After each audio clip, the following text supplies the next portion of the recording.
Hello, ഇന്ന് നമ്മൾ cooker ബിരിയാണിയാണ് കേട്ടോ തയ്യാറാക്കുന്നത്. അതിന് വേണ്ടത് ചിക്കനിലേക്ക് കുറച്ച് തൈര്, കുറച്ച് ഗരം മസാല, കുറച്ച് മഞ്ഞൾപ്പൊടി, മല്ലിയില, അതിൻ്റെ പകുതി പുതിനയില, കുറച്ച് വെളുത്തുള്ളി, ഇഞ്ചി പേസ്റ്റ് ആവശ്യത്തിന്.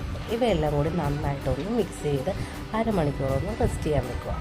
ശേഷം ഒരു പാനിലേക്ക് എണ്ണ ഒഴിച്ച് നൈസായിരിക്കും വെച്ച് 2-3 സവാളയും കൂടി വറുത്ത് കോരാവുന്നതാണ് കേട്ടോ. ഇതിനൊപ്പം കാഷ്യൂവും വറുത്ത് കോരി വെക്കാവുന്നതാണ്. അതിനുശേഷം ഒരു കുക്കറിലേക്ക് കുറച്ച് നെയ്യോ എണ്ണയോ എടുത്ത് നൈസായി അരിഞ്ഞ് വെച്ച് 2-3 സവാള ഇട്ട് നന്നായിട്ടൊന്ന് വഴറ്റുക. ഇതിലേക്ക് വെളുത്തുള്ളി, ഇഞ്ചി പേസ്റ്റ്, 5-6 പച്ചമുളക് ചതച്ചത് ഇവയെല്ലാം കൂടി ഒന്നും കൂടി വഴറ്റുക. ഇതിലേക്ക് ചെറുതായി അരിഞ്ഞു വെച്ച 2 തക്കാളിയും കൂടി ഇട്ട് വീണ്ടും ഒന്ന് വഴറ്റി കൊടുക്കാവുന്നതാണ്. അതിനുശേഷം നമ്മൾ നേരത്തെ മിക്സ് ചെയ്ത് വെച്ച ചിക്കനും കൂടി ഇട്ട് നന്നായിട്ടൊന്ന് മിക്സ് ചെയ്യുക.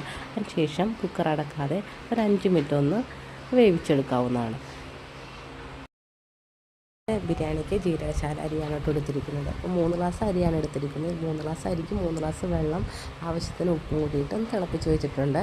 ഈ ചിക്കനിലേക്ക് വറുത്ത് കോരിയ സവാളയും കുറച്ച് തൈരും കുറച്ച് ഗരം മസാലയും കുറച്ച് മല്ലിയില കുറച്ച് പുതിന ഇലയും കൂടി ഇട്ട് ഒന്നും കൂടി മിക്സ് ചെയ്ത് വെച്ചിട്ടുണ്ട്.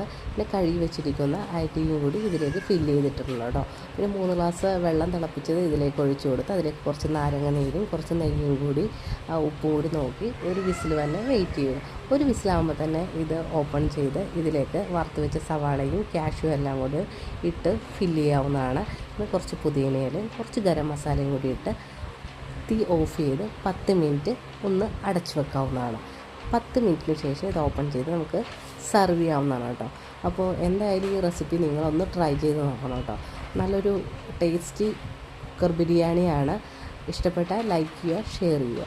അപ്പോൾ വീണ്ടും ഒരു വീഡിയോയുമായി കാണാം. Okay, by.